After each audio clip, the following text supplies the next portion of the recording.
예레미야 12장 7절로부터 우리 17절까지 말씀 중심으로 버림과 세움의 기준, 이런 제목으로 함께 하나님 말씀을 나누겠습니다. 계속되어지는 하나님의 심판은 죄에 대한 것입니다. 오늘 12장 7절부터는 하나님이 그 선택하신 이스라엘 백성들에 향한 애통하고 슬픈 마음을 고스란히 드러내고 계십니다. 하나님은 신이신데 왜 때로는 우리 마음과 같은, 우리와 마음에 이렇게 우리 하나님이 어떤 마음인지를 우리의 입장에서 우리의 언어로 표현하실 때 간혹 있습니다. 내가 내 처녀딸 혹은 내 아내 이스라엘, 이런 표현을 쓰면서 우리 사람들이 느낄 만한 그런 감정으로 표현하실 때가 있죠. 바로 12장 7절 이후가 그런 마음이 좀 녹아져 있습니다. 여러분, 하나님은 오늘 그 자신을 배신한 이스라엘을 놓고 매우 슬퍼하십니다. 애통해하십니다. 서러워하십니다. 그리고 마음 아파하십니다. 이것은 물론 하나님이 인간의 그 어떤 상태와 마음과 감정으로 우리에게 당신의 뜻을 보이시려는 성품일 수 있습니다. 우리가 똑같다라고 말하기보다는 우리가 하나님의 형상으로 지어졌기 때문에 우리의 입장에선 낮춰주셔서 마치 어른이 아이에게 그 눈높이에 맞춰 설명하듯이 우리에게 그렇게 설명하시는 부분이겠죠. 그렇다면 하나님은 우리를 향하여, 이스라엘을 향하여 어떤 마음을 갖고 계십니까? 배역한 하나님을 버리고 우상과 세상을 향한 그들의 마음을, 그들을 보고 어떤 애통함이 있습니까? 7절을 보니까 내가 내 집을 버리며 내 소유를 내던져 내 마음으로 사랑하는 것을 원수의 손에 넘겼다라고 말합니다.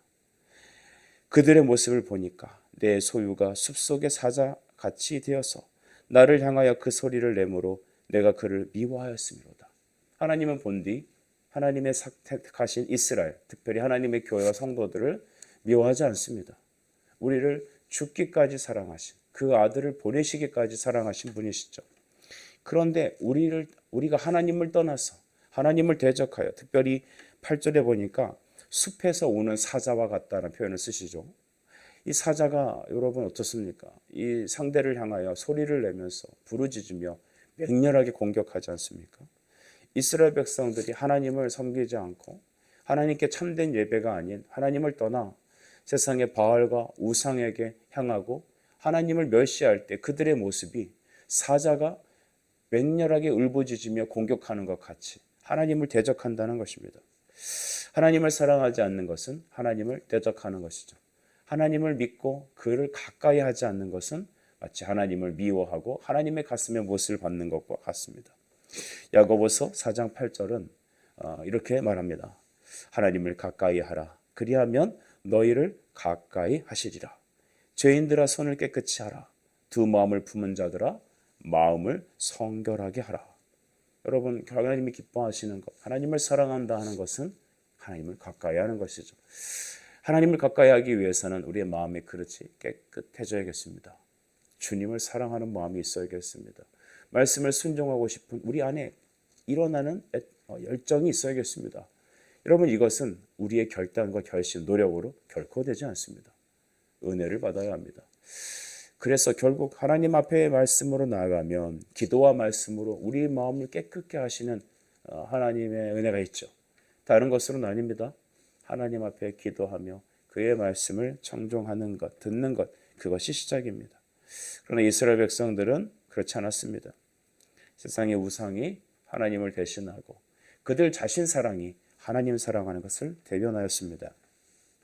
마치 오늘날 살아가는 종교적인 기독교인들의 모습과 같고, 하나님을 여러분 머리로는 알고 3대째 4대째 예수 믿는 가정이라고 말을 하지만 나는 머리에 관념으로는 하나님을 알지만 자기 자신은 하나님께 나아가지 않는 이 땅의 수많은 교회 다니는 비신자들의 모습과 같다고 볼 수도 있습니다.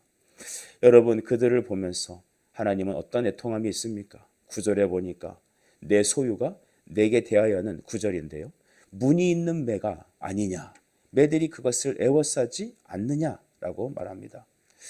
이 모습은 여러분 어떤 거냐면, 이 무늬가 있다라는 것은 이 새들의 표적이 되는 거죠. 그러니까 일반 새는 매가 일반 새를 잡아먹지 않습니까? 그러니까 이 맹렬하게 이방의 모든 나라들이 이스라엘을 마치 무늬 있는 매와 같이 이 공격하는 대상으로 삼아서 쪼아댄다는 것이죠.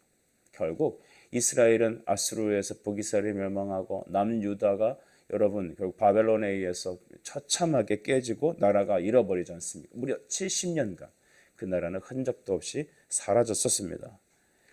그들이 이렇게 공격당하는 것을 미리 어떻게 표현하십니까? 너희는 타켓이 공격 타켓이 되는 무늬 있는 새와 같다. 주변 새들이 너희를 뜯어먹으려고 달려드는 그런 형국과 같다라고 말하는 것입니다. 하나님을 떠나고 우리의 쾌락과 우리 자신의 삶을 위해서 내 생각대로 살아가는 것이 행복인 것 같지만 여러분 결과는 어떻습니까? 하나님을 떠나면 이스라엘은 아무것도 아닙니다. 우리 찬양 중에서 그런 찬송가가 갑자기 생각나요. 주 떠나가시면 내 생명 헛되네. 기쁘나 슬프나 늘 함께 하소서. 여러분 주님이 함께 할 때 기쁜 것입니다. 주님이 우리 안에 계실 때 우리는 안전합니다. 그러나 우리의 마음은 교만한 마음은 하나님 앞에 내가 묶여있다고 생각을 합니다. 교회에 묶여있다. 예배에 묶여있다. 난 좀 자유롭게 살고 싶다. 여러분 자유롭게 내가 생각하는 자유 속에 살게 되면 그 모습은 어떠냐면 하나님의 시각으로 보니까 9절에 내 소유가 공격당하는 그런 바로 새와 같다. 여러분 그 새는 주변에 수많은 세상이라는 매로 인하여 뜯김을 받는 그런 공격의 타켓이 된다는 것입니다. 우리를 방어막과 우리를 이렇게 쉴드 쳐주시는 그 하나님은 바로 우리가 사랑하고 섬겨야 될 그리스도이십니다. 주 안에 있으면 딴 근심이 없어요. 여러분 혹시 영적으로 방황하고 머리는 이해되는데 마음으로 납득이 안 되고 자꾸 내 뜻대로 살아가고 싶고 익숙한 대로 달려가고 싶은 마음 혹시 없습니까? 여러분 이 아침에 하나님 말씀을 주의하여 들으십시오. 하나님 앞에 있을 때, 그 안에 있을 때 우리는 참된 평안을 누리게 됩니다. 하나님은 결국 그들을 여러분 짓밟아서 이방에게 넘겨주시겠다고 약속하고 말씀하고 계시고 그들의 악함, 하나님을 떠남 때문에 10절 후반절에 보면 우리 스스로 황무지를 만들었다라고 말을 합니다. 이스라엘이 폐허가 되고 이스라엘이 멸망당하는 건 하나님의 잘못해서가 아닙니다. 우리가 세상에 노출되고 우리가 하나님 앞에 형벌을 받는 것은 하나님 잘못이 아닙니다. 아담이 타락해서 여러분 영원히 죽게 된 존재가 된 것은 하나님 잘못이 아닙니다. 그것은 바로 그들 자신의 선택이었습니다. 11절을 보십시다. 그들이 이를 황폐하게 하였으므로 원인이 어디 있다고 말하죠? 이스라엘에게 원인이 있습니다. 그 황무지가 나를 향하여 슬퍼하는도다. 온 땅이 황폐함은 이를 마음에 두는 자가 없음이로다.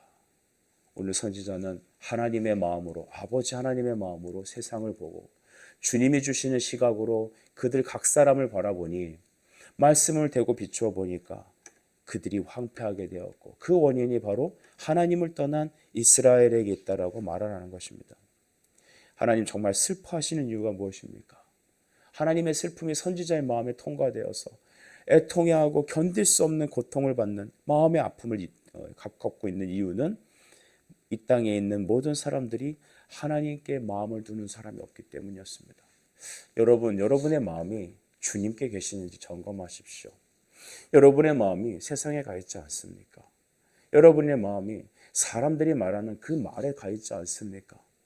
여러분은 하나님께서 보내주신 그 공동체 안에 목회자의 말씀을 들으며 또한 그 가르침을 받으며 양육을 받으며 목양을 받으며 함께 하나님의 나라를 건설해 나가고 우리의 자녀들을 거룩하게 기르고 우리의 미래를 하나님께 맡겨서 주님께서 부르시는 그 믿음의 상급을 향하여 오직 기도, 오직 말씀, 오직 은혜를 사모하며 오직 그리스도의 십자가를 전하기 위하여 여러분은 세워져 가고 계십니까? 여러분의 마음이 그렇지 않다면 오늘 우리의 마음은 황폐하게 될 것입니다.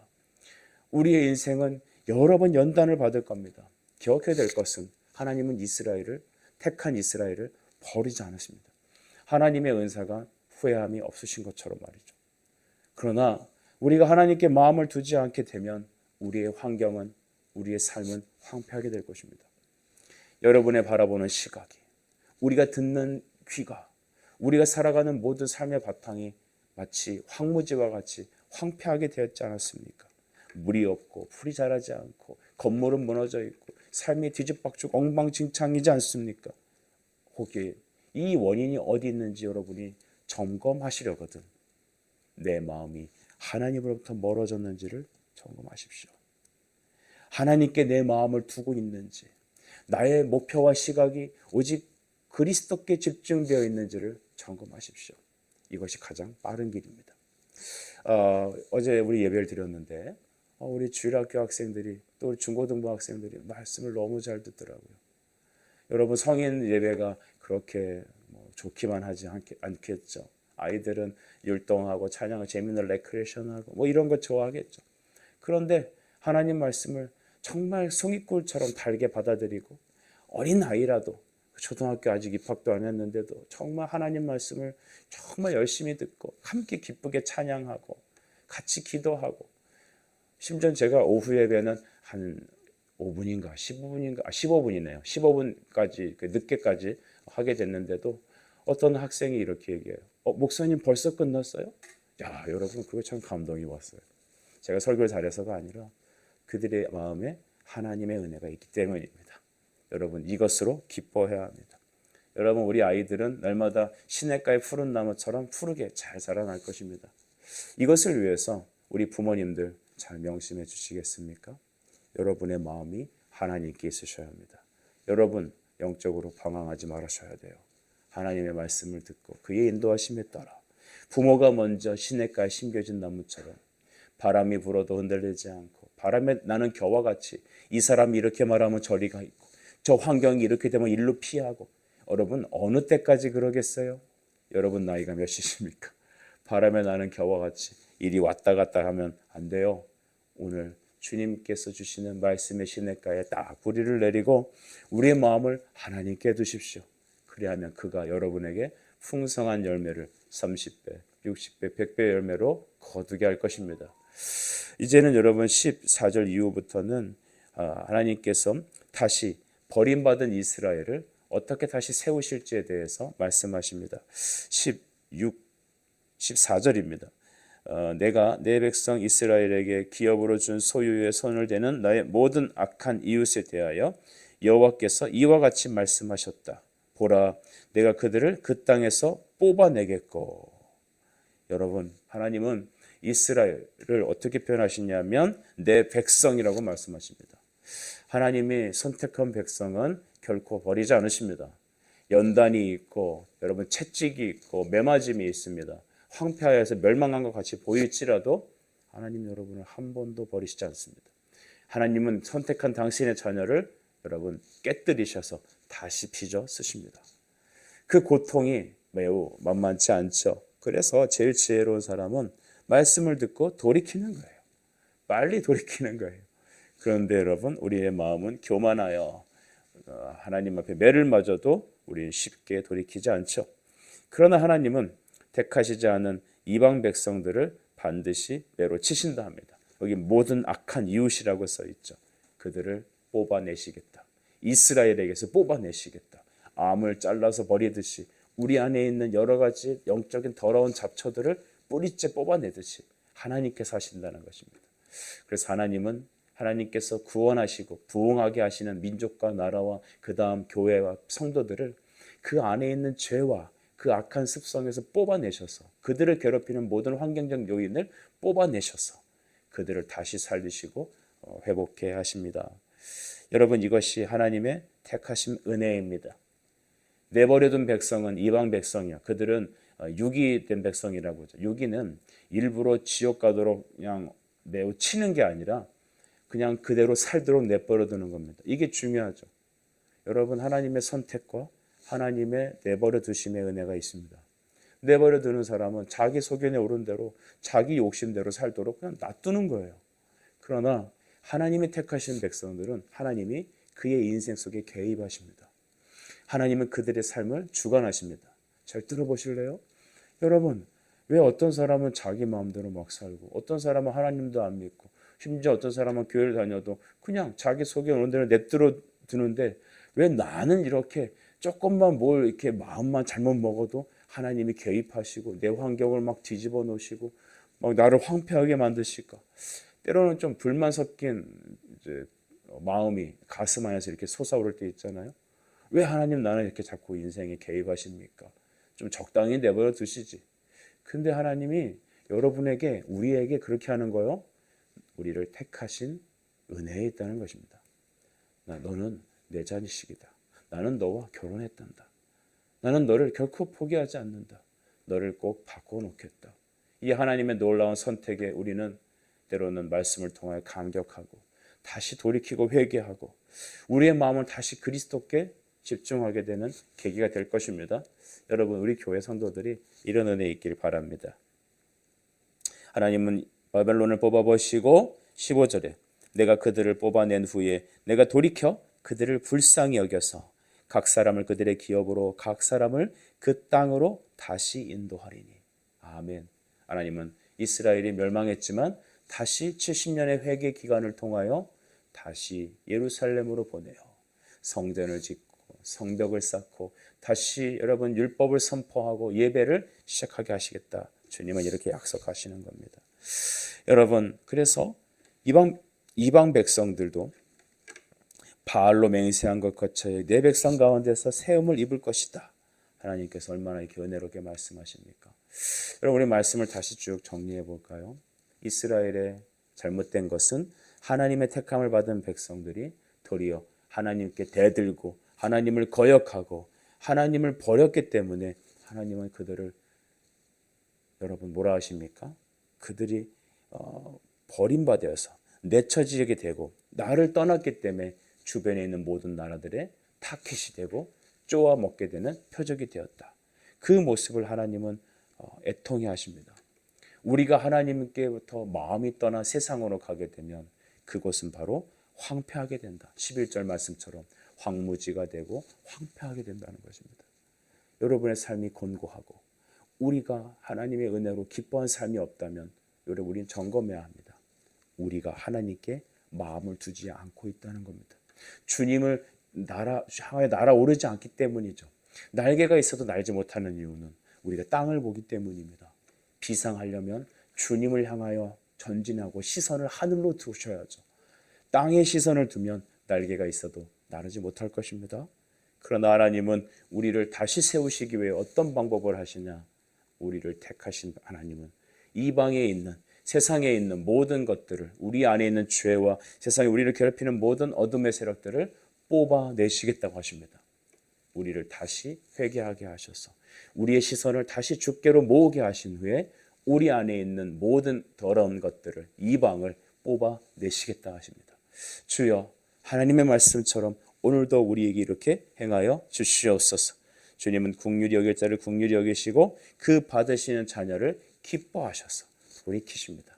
주여, 우리를 다시 새롭게 하소서. 우리 영혼이 다시 살아나게 하소서.